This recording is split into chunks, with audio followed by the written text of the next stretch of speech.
Yung Rap Lines, Gunita, Day 2, dito kayo sa secret venue. Pero sabihin na natin kasi tangkin na ni Kay Yaro.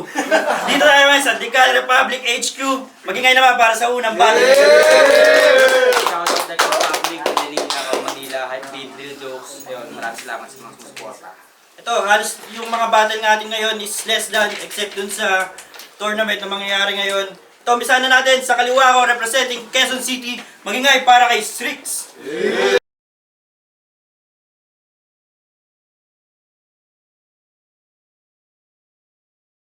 Kagaguhan, Super Seed. Salamat sa mga nanditong tropa. Yun, sa kanan ko representing Paranaque. Magingay para kay Deji.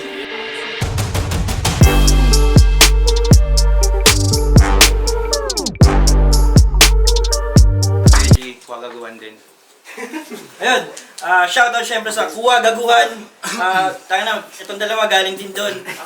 Sister company rin natin yun. Pero, ito isang round lang. Pero, 50 to 60 lines. Panalo si Strix ng, hindi pala, nanalo. Mas pinili niyang mauna ngayon. Round 1 and last round pala. Para kay Strix, pakinggan natin. Yo! Laglag ako sa tour na last week. Kaya ngayon, Deji ang next target. Kung nilaglag ako ng 30, dito ako babawi sa ka-H bracket. Yeah! Tangina. Deji. Bago magsimula ang lahat, bago ko pa man magawang itong Deji ligpitin, hindi ako si Iri, hindi mauulit yung Reggie incident. Game! Tangina. Pasensya na, pero bawi ako next time. Pasensya na, ito lang yung nahanda ng inyong lingkod. Kesa kasi magsulat, mas sinatupag ko pang basahin yung issue ni Mot. Pero bakit ba tayo private event? Nakakapanibago at some part. Kaya siguro ginawang private yung event para private lang din pag magsusuntukan na si Naxero at Vanguard. Pero matagal na kami tropa na ito. Isa to sa mga kapatid natin sa rap type. Kaya isang malaking karangalan para sa amin itong makasalang kami sa rap lines. For context lang, 2023. Una kami nagkita na ito. At naka-braces na siya nun. 2026 na pre. Naka-braces ka pa rin tol. Tayo na. Maawa ka naman sa ngipin mo. High school days pa yung in-install. Yung ibang naka-braces, 2 to 3 years lang. Tinatanggal na kagad yung bracket. Ito mag-iisang dekada na. Ano ba yan? Yearly adjustment? Pero dito na tayo lahat. Ito ang tagisan ng hindi tinipid sa Coco Crunch kontra sa taga-ubos ng matcha sa Coco Pan. Tito Vince ng Toro Fam. Crazy Mix ng Tondogang. Palaki ka ng palaki parang imperyo ng Ottoman. Kaming mga payat, kailangan pa mag-take ng vitamins para ganahang kumain. Samantalang pag bonjing ka, dapat dapat pagbawalang kumain. Yung gastric acid mo yung dahilan kung bakit napakataba mo. Nung nagpa-colorectal exam ka, natunaw yung aparato. Hindi. Alam mo ba, payo ko sa'yo, para hindi ka nag-overthink sa resulta ng yung biopsy and physique. Ngayon pa lang, simulan mo na yung pagka-calorie deficit. Pero hindi, tropa to, kaya tigil na sa body shaming. Lahat ng yun hindi sadyang nasabi. Tropa to si Deji. Oops, joke lang. Ito'y body shaming at sa appearance siya nadali. Kaya nasabi mo muling battle mo, atheist ka. Hindi naniniwala sa Diyos kahit kinakailangan. Ulul, kaya ka lang nag-atheist para makaiwas ka sa alay lakad. Tangina, atheist yarn. Feeling arik putya. Feeling arik putya. Mismo ang si Arik naniniwala na sa langit lupa. Kaya itong atheist, itong non-believer, bibinyagan ko lyrically. Oppenheimer, when I open fire, maniniwala ka sa akin Trinity. Kahit hindi ka naniniwala sa Diyos, ipaparamdam ko sa iyo ang Hell, Deji. Pagtapos mo sa Manhattan Project, ito Project Hail Mary. Buti pa si Vitrum, nag-atheist. Kasi sinubok na ng buhay. Anong dahilan mo ba't nag-atheist ka? Wala, dulot lang ng umay. Nakakaumay ba yung pagiging accountant? Uy, lisensyado ka ba men? Lol, ayoko sa mga fake men. Fuck that CPA, yung gusto ko yung certified public agent. Nakakaumay nga naman yun. Puro numbers. Kahit ako, ayoko doon, kahit bayaran ng malaking amount. Angas ng trabaho mo no? Accountant, taga-pilot ng account. Pero bakit ba ako nandito? Sabi, nag-record daw ako during battle. Tol, yung mawalan ng video yung laban nyo, tangina nakaka-hassle. Kaya, yung laban namin ng LJ hindi na-upload. Putang ina, nakaka-fucked up. Kaya ako na mismo gumawa ng dahilan para lamang may backup. Alam ko, and doesn't justify the means. X pa rin yung mga ganong approach. Pero pirata pa rin bang matuturing kung si Aaron pa rin naman mag-a-upload? Kaya, si Aaron pa rin naman mag-a-upload. Kaya Boss Reniel, salamat. Boss Vitrom, Boss Reniel, salamat. Kahit short prep at short notice ay lalapag. Kakasa ako rito sa mga otits at papalag. Itong kluban kulang ang sapak. Ako puspusang puyat magdamag. Pudpuran utak, nagbatak. Isang upuang sulat, tatatak. Bawal magkalat, dapat papalag. Bawal magkalat, dapat sasagad sa bawat pagganap.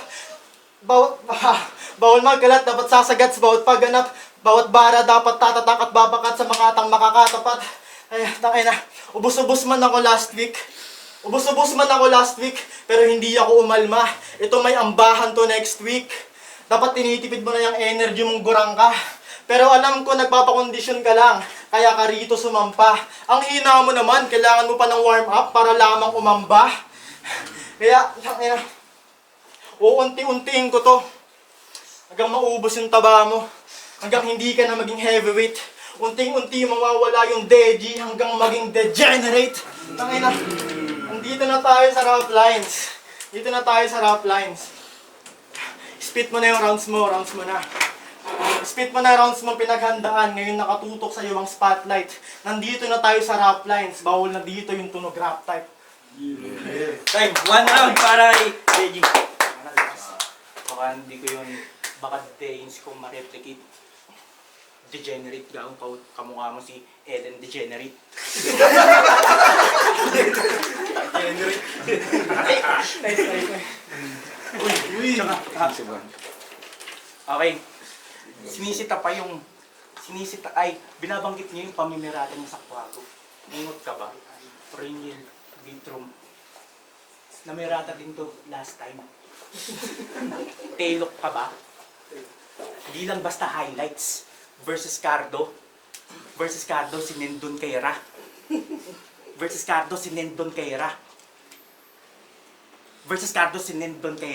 Walang respeto lang hiya. Debut mo pa lang sa rap lines, pero may record ka na. Ito nga pala si Strix. Tuwing na-battle to, lalo na dun sa Quago. Puro matanda, di ba? Pobre, bakla. Mga angle niyang sinasabi. Oo na, matanda na, pagpuin mo. Diba? Pero yung dalawa, bakit lagi sa battle line ginagamit? Pinang lalait. Kalay cool, hints din niya. Porket battle rap, justified ang homophobia at anti-poor tendencies niya. Eto par, di ba lagi tayo sa medyo par? Di sa pagiging malala na hater chong. Paano pag nawala ng venue yung Quago? Alam mong bakla mga waiter doon. Sa LGBT, todo-todo pa sa ring para magdingding. Di mo nakita yung mga picture, puro tomboy at bading yung nasa dingding. Sa isa niyang kalaban, may tricycle daw. Kaya, pobre daw matik. Ganon din sa isa, Honda Click gamit. Kasi Honda Click gamit. Potas Rix bakit?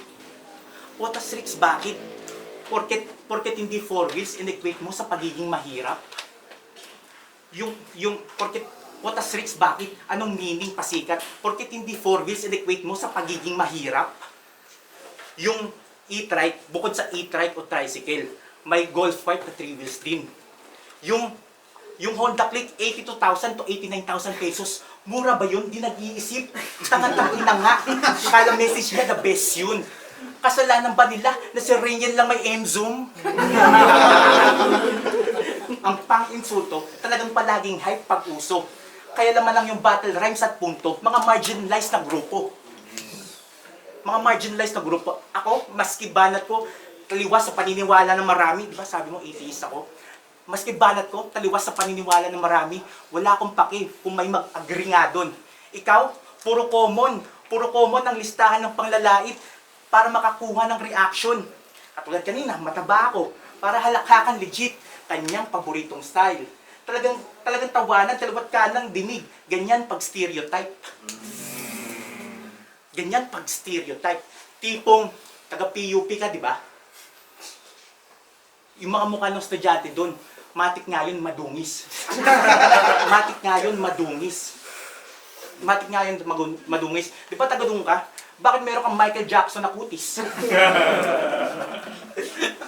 O, ulol ka ba? Wala kang ang force eh.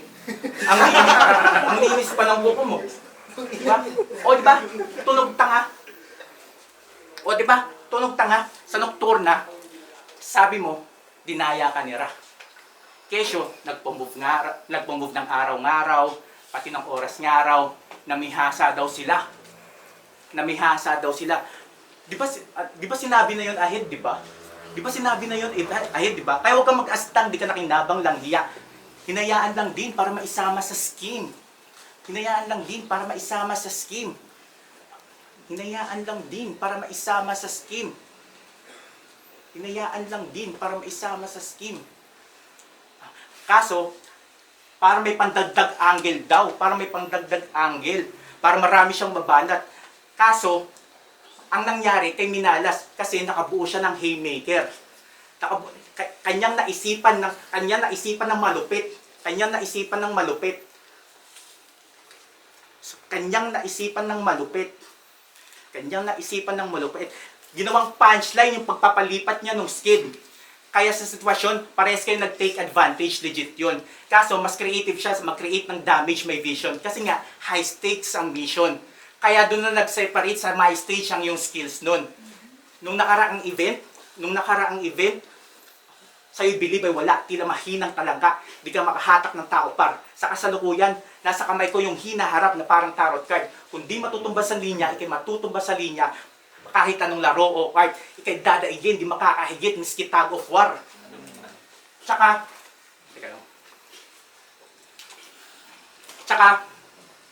napuna ko sa'yo, aking napuna sa'yo na, kung magulma ka ng tugma, yung distansya ang lalayo, di ka maalam kung paano. Habang ako, aking sining na napili na natining iba. Alam mo yan, nung yun nasilip, nabilib ka, di ba? Paski ng araw, nim na araw, tsak kitil ka tanga. Talagang ganyan, nangyayari to, masasakot man. Mararanasan nang nangyari mo, malalagot yan.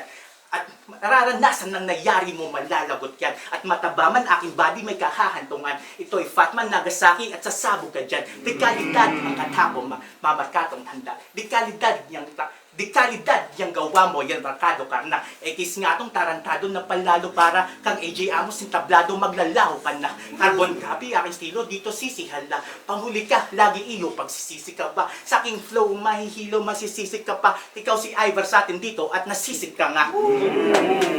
Tay, magingay para kay Yo, Rap Lines Gunita 3, Day 2. Dito tayo sa Decal Republic HQ. Magingay ulit para kay Strix tsaka kay Deji.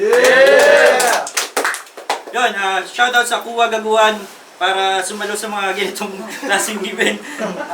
Shoutouts din kay Queen tsaka kay Aaron. Nagbigay din sila ng MC.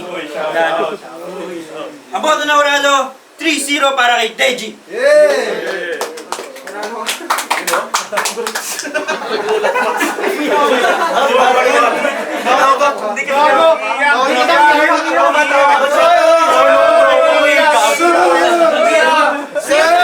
Flip top yarn! Then, bawi kami next time, sobrang ikli na ng prep time, tapos may laban pa kasi ako last week, bawi ako next time. 5 minutes ka natin. Pati ng tabak, binoto ko Deji, isang round lang yun.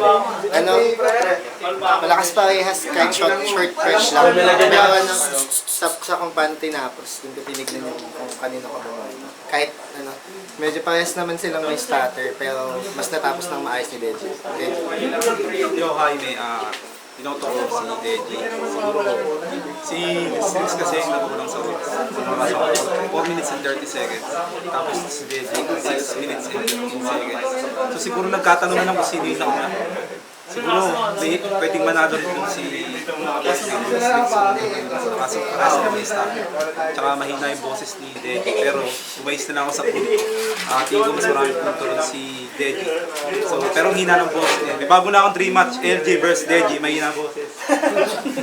Yo, LJ. Mahina boses. Okay, mahina boses. Binoto ko si Deji. Dikit lang din, pero dun sila nagkatalo sa flow siguro na part. Mas gusto ko yung punto ni Deji.